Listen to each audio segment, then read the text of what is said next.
the unlawful assembly, basically, according to our criminal code, chapter 10, section 69, when 3 or more persons assemble with intent to commit an offense, or being assembled with intent to carry out some common purpose, conduct themselves in a manner that cause neighborhood be new ragal or disturb the peace. And in this case, they were not doing anything like that. They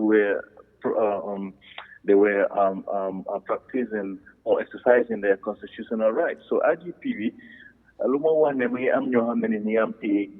police station and the police prosecuting office be, and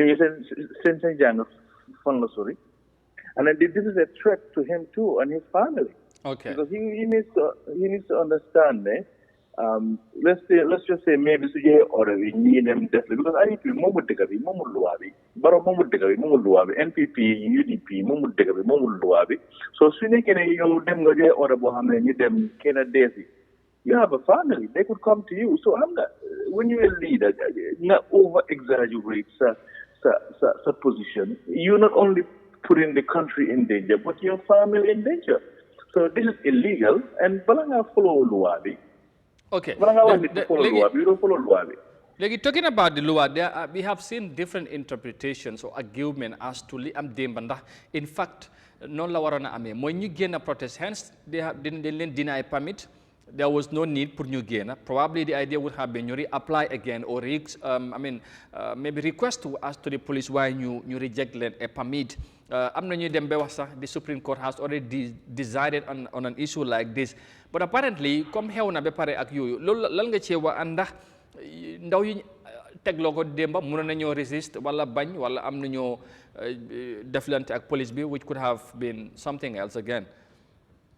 Oh, definitely. And I urge every Gambian to come out. Mota suma dege si radio bi ak si télé ñu call the complaint CFA this was an opportunity for them to all come out and fight for the country and put our differences aside. Because clearly, definitely, nit mu tok jabaram gis text message Moduga, mail la mo nek text message nga ne ko xaaral naa la ko won. Understand nga fekk jigéen moo la text xaaral. Why should you wait? Comme Mr. Nyango mo wax. Just before nga xool nga laajte kalma. So instead of nga ne ko ne look, I'm sorry, basically jàppal nga ma, I'm sorry, li ak li la, how can I make it better? Xam nga waaye nga ne ko soo meree dama laa fase. So this is how they think. They are jeopardizing the national security of the country because they can be seen tell. So Safaratali, Hamudlu UDP, Hamudlu NPP.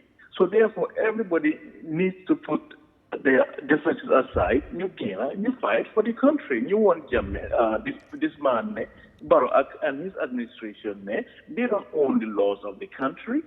They don't own our country. Why Gambians they tap it? I know the generation before us, they are tap it, but the youths now, they need to come out and fight for them. Because they policy open Gambians, military open Gambians.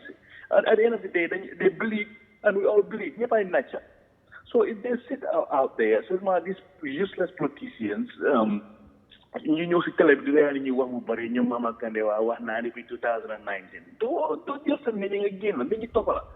You want us to give you our votes to run the country, but you can't even fight for the country. This is sad, man. Gambians, you need to wake up. Definitely. So I urge everybody, even those police officers, they need to be arrested. Nobody's above the law for an assault because they provoked these people. These people were simply and peacefully exercising their constitutional right. They do not need a permit to peacefully demonstrate. They don't need that. So the permit is just kind of like a courtesy. And someone on IGPV, it's just simple.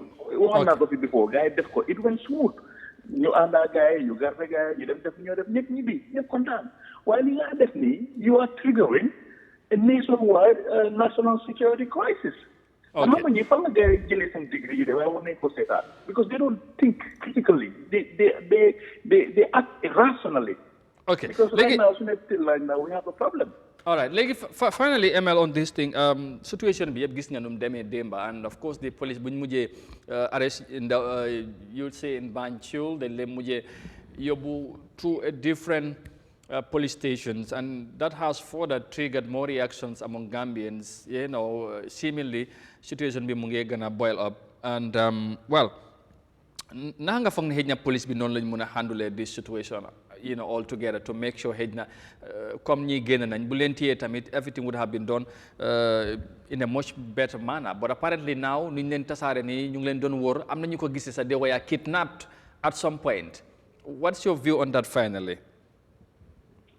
My jaajëfal gars but xam nga waxoon naa fi ne balaa lii di xew revolution bi ñëw based on my analysis, and it's just simple. They need to release these people immediately because the tactic that they're playing right now it's called scare tactic.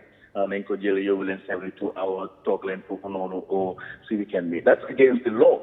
So again, how can you enforce the law when you yourself are not even following the law? So the Mama guys is simple. Let them release them immediately because again, the way things are going, I remember I arrest him that we need protest arrest boil up numuje. That's what led him to his downfall. So this is a threat not only to our national security but to Barrow's administration. Once more and more, national security advisor may apply that. Because they should be seeing this, letting them know or calling the IGP, hey, you need to knock this out. You need to cut this out immediately. You're not above the law. This is fatal. So Luna advise guy immediately for the police you have many women why do you uselessly you have to understand the difference between lawful order and unlawful order because legal definition is unlawful and if something is in bakan police moment court that is again. Okay. And and like you said, it's gonna keep boiling up if they don't do what's right. They need to come out and show the people what's going on. The burden lies on them. Thank you. In this case, like I said, if they don't release these people, the revolution is going to keep coming. Thank you. Thank you very much. Thank you, ML, for your time, and we appreciate it once again. Jerejef.